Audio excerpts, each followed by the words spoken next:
training, and they're trying to get out in time for the Christmas rush. But it doesn't matter because your package is stuck in Richmond, California anyway. So 9:19. Let's head into the KUAM News Link Zoom room where we have from Animal Wellness Action, Wayne Pacelle. Good morning, Wayne. How are you today? I'm very well. Thanks for having me on. Yeah, happy holidays. So let's just get right into it. Now, you're telling me you're able to obtain, is this a document or a flyer or something? Yes, happy holidays to you and to all of your listeners as well. Right. So Animal Wellness Action, the group that I represent, has been fighting to end cockfighting because it's illegal on Guam, just as it is in every other part of the United States. That law took effect in December of 2019. And by all estimations, much of the cockfighting stopped. The village cockfights were not authorized by the governor, and that was happening on an annual basis. And then the major fighting arena in Dededo, the Dededo Game Club, seemed to be pretty quiet. We had people checking out the arena, and there wasn't much going on in the way of cockfighting. We've just obtained a fight schedule for the Dededo Game Club, and it describes a grand opening of cockfighting on January 1st with fights scheduled every Saturday through the month, and then additional fights scheduled for Wednesdays, Fridays, and Sundays. So this is basically a full-on cockfighting schedule as you would have seen prior to the federal ban on cockfighting going into effect. It's the most brazen criminal conspiracy that we've seen with respect to cockfighting since the federal law took effect. Wow, this is pretty crazy, Wayne. So I'm just looking at this here. Yeah, it does seem like this is the full schedule of fights up there at the Dededo Dome. I want to ask you, though, what do you make of this administration continuing to kind of thumb their nose at this federal cockfighting ban? You mean the Guam administration, Yeah. the governor? Yeah. Well, again, you don't have to agree with every law that's passed. That's the way our system works. I mean, many laws are passed because there's a narrow majority or a sizable majority that favor a policy. I mean, we expect our elected officials to take an oath to uphold the Constitution. And one part of the Constitution is the laws of the territories, the states, the United States are going to be enforced by a process that is widely accepted in the United States. A law was passed overwhelmingly to outlaw animal fighting everywhere in the U.S., not just on Guam, but in Hawaii, California, Michigan, Florida, the U.S. Virgin Islands. That law is in effect. It's a strong law. It not only bans staged fighting, it bans possessing fighting birds, shipping fighting birds, attending cockfights. That's the law. Cockfighter on Guam challenged it. It went to the U.S. District Court for the District of Guam.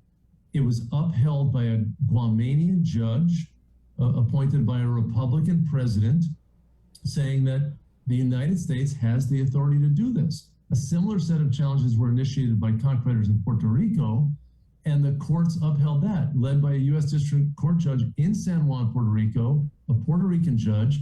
It went to the United States Court of Appeals for the First Circuit. It was unanimously upheld. The cockfighters then challenged it before the U.S. Supreme Court. The Supreme Court said, we're not going to take up the challenge. The law of the United States First Circuit is the law of the United States. So the cockfighters went through the courts. Presumably they recognized the authority of the courts, and now they're thumbing their nose. And I'm disappointed that politicians on Guam, even if they can say, hey, I love cockfighting, but obey the law. That's their sworn duty as elected officials. Wayne, I want to talk about, so we have obviously the moral arguments about cockfighting that I know you feel very strongly about, right? But what about when you look at the dollar amounts here on a lot of these fights, right? Well, so when I look at these, Wayne, I see that the Dome must be making a lot of money. Well, it's it describes the Saturday fights, again, to start January 1st, the grand opening of the Dedido Game Club, a 3-cock derby with an entry fee for each person who enters the 3 cocks of $600. So you could have 10 people, you could have 20 people, you could have 50, you could have 100 people enter their birds. And obviously, if 100 people did that, that'd be a $60,000 pot, which the house would take a portion of it. And then, of course, you have the side bets that are engaged in as well. You know, this should not be, Chris, there should not be any confusion about what's been going on. We have documented, you know, for the past 4 years that cockfighters in the mainland and also in Hawaii have been shipping fighting birds to Guam. The Guam Department of Agriculture has been signing off on this paperwork and creating the records, 10,000 birds, fighting birds, over 4 years. You know, the director of the Department of Ag says, oh, you know, we don't know what the purpose is. Well, I can tell you what the purpose is. We investigated the people who are selling them. They're cockfighters. They're guys like John Bottoms, who has an enormous cockfighting complex in Southeast Oklahoma. There are people around the country that we have documented their Facebook pages, their websites, their placement in international cockfighting magazines, touting the fighting abilities of the birds. Many of these people sell the cockfighting implements, the knives and the gaffs that are affixed to the bird's legs to enhance the bloodletting. There's no confusion about this. And this completes the circle, Chris. People have said, oh, we don't know what the purpose of the fighting birds being shipped to Guam is. Well, now we have the Dedido Game Club opening up for 4 days a week for cockfights with entry fees at $600 per participant. This is illegal. It's criminal. And obviously, you're going to hear a lot more from us on this, and we're not going to let this go quietly for sure. Right. So let's just give me a little preview, and I don't want you to show your cards too much, but what do you do with this information that you receive in terms of like running it up the maybe I'm thinking like the federal flagpole? Well, Chris, you know, we're 2 weeks away, basically, you know, roughly from the new year. And on New Year's Eve, they're going to start felony level criminal activity in Dedido at the game club that's been dormant, you know, for more than 2 years now. So obviously the United States laws apply on Guam. We have federal law enforcement offices on Guam. We have the Federal Bureau of Investigation. We have Homeland Security investigations. And obviously, you know, law enforcement has mobility as well. We also have a United States Attorney's Office that is based on Guam, that covers Guam and the Northern Marianas Islands. And, you know, I'm here breaking this news on your show because, you know, you've got a lot of listeners. You know, my belief from being on Guam and dealing with so many people is that they are aligned with Animal Wellness Action on this issue. There's no question that a lot of people recognize that cockfighting has been going on a long time, but most people on Guam don't support it. They support the federal law. And I think most people recognize that even if they think cockfighting is okay and they don't like the federal law, that it's the law. You know, we don't get to pick and choose the laws that we like or not. I don't like some laws, but I obey them. And that's especially what elected officials should be doing and executive agency officials. You know, what if this were dogfighting? What if the Dedido Game Club and the dogfighting venues are also called game clubs? Wayne, what if these were pit what if it was fights? koala fighting? Yeah, you know what I mean? right. I mean, that's what I feel like with a lot of people. Maybe chickens aren't like the cutest animals to go to bat for, but you get the message, right? Is that across? I mean, you're talking to the guy who did the "Protect Your Pets" song. So, Wayne, what is it, man? Is it the money? Is it the money? Is it the lobby of these cockers? Because it seems like they got a lot of pull with downtown.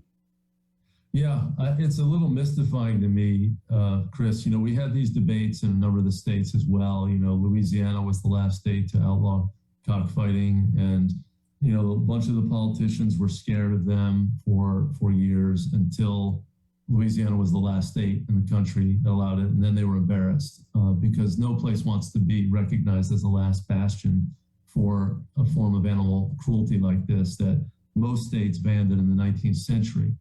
So I think they intimidate the politicians, and I think that many of the politicians just go with the flow. They think that there's going to be more pushback from them than they're going to get pats on the back from the people who are against cockfighting. I think there's a silent majority on Guam on this issue. We did a poll with a Guam-based polling firm that showed 3/4 of people on Guam who had an opinion on this were for the ban on cockfighting. And we looked at demographic subgroups, Chamorros, Filipinos, other Pacific Islanders. Every demographic subgroup favored the ban on cockfighting. So I think the politicians have misread it. I mean, they're professional politicians, and that's their job to read the situation. So, if they think that there's this hardcore group of people that's going to give them trouble, that's their prerogative to think that. But the reality is they've got a responsibility. They swear when they're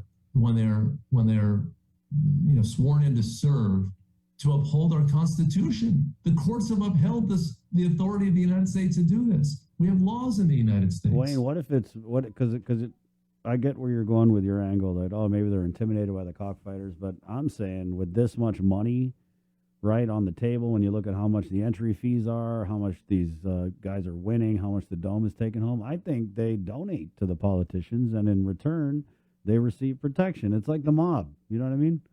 Well, I cannot agree with you more. We've seen that public officials in some other parts of the United States have been corrupted by the cockfighters. It's not necessarily the campaign donations, it's money on the side. And I have no evidence to say that about anyone on Guam, but I've seen it happen before. And, I just can't understand why a politician couldn't thread the needle on this. If they like cockfighting, say, listen, I like cockfighting. I'm sorry. The big bad United States banned it, but we have a duty to enforce the law. And, that should be the end of the discussion at this point.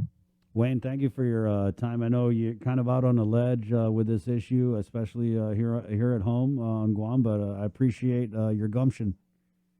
Listen, I appreciate the opportunity, Chris, and you'll be hearing from me more. And I know that the people of Guam are with animal welfare and animal wellness action on this issue. Yeah, and thank you for coming on the link. It's our multimedia platform show. We got Facebook Live. We're blasting on the radio right now. We're also on KUM TV. So, Wayne, thank you for recognizing the reach.